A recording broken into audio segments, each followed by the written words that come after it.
So I'm reading the scriptures this morning, going over Matthew 3 over and over again. I'm actually preaching on it next Sunday. Brian will be out of town. So I've been reading Mark chapter 3. I think it begins in verse 13, where Jesus is accused by the lawyers of casting out demons in the name of Beelzebub, the prince of demons. And this video actually isn't about that. It's just, I've actually read that story over and over for the last 2 weeks every single day. And I will continue to do so all the way up until next Sunday when I deliver the message about it. It strikes me as maybe a little odd or surprising that every time I read it, I'm able to see it from a little bit different of a perspective. And that shouldn't be surprising. It shouldn't be odd. I mean, if you spend any time studying the Bible, that every time you open it, you're going to see something you probably didn't see before, or maybe see something you saw before a little bit differently than you did. And so it's always striking to read a story and think, I missed that. By the way, I'm eating blueberries. Hope that's okay. And what struck me, though, is the realization of how very little I really know. Now, some of you are probably saying, well, we could have told you that. Well, it seems that the more you learn, the less you seem to know. And I got to wondering if at some point Solomon thought that way. Now, of course, I'm not comparing myself to Solomon. That'd be stupid. But Solomon had prayed for all of this wisdom and all of this knowledge. And where did it get him?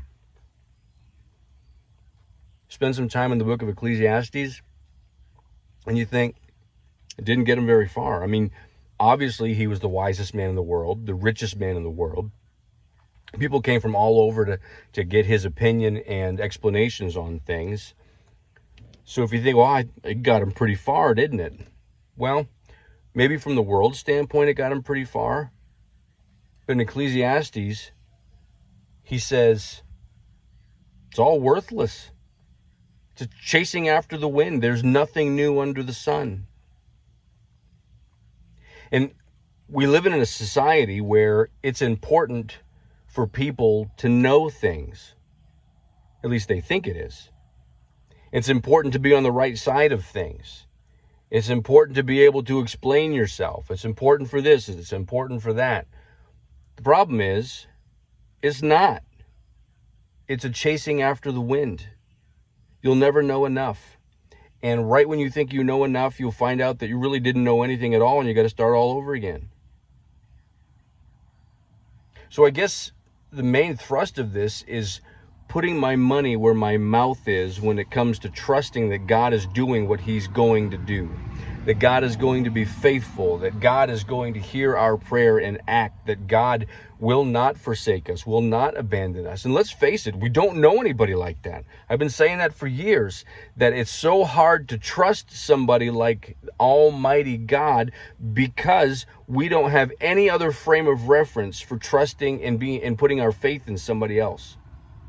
Everybody you've ever known has broken a promise. Anybody you've ever known has done something that you've disagreed with or that has broken your trust. Everybody. So you have no frame of reference when it comes to God saying, trust me with your life and I will make it okay. Now, I want to have that kind of blind faith, that kind of blind trust, but I don't. I'm learning, but man, at least for me, it's a slow process. Get this ridiculous junk going on in our society. And this election coming up on November 3rd.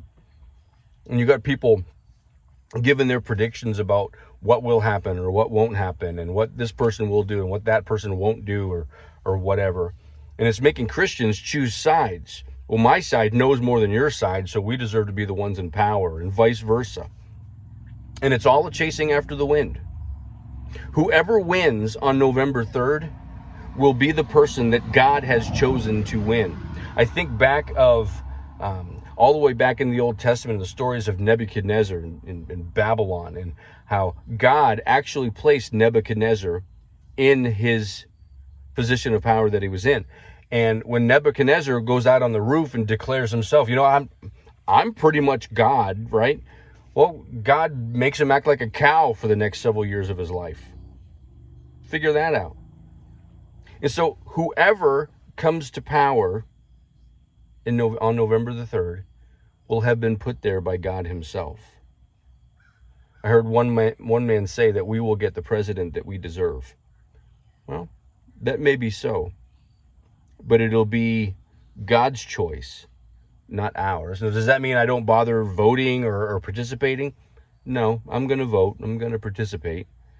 But I got to do a better job of realizing that this is God's show.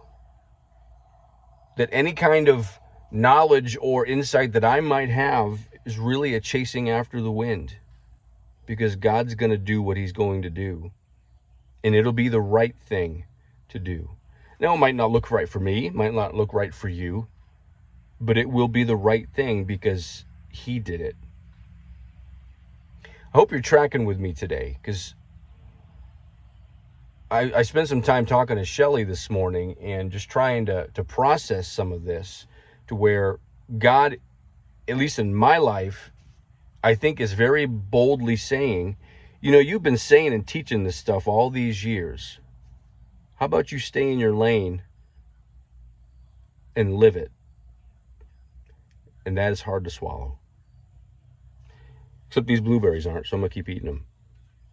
Hope you guys have a great Friday.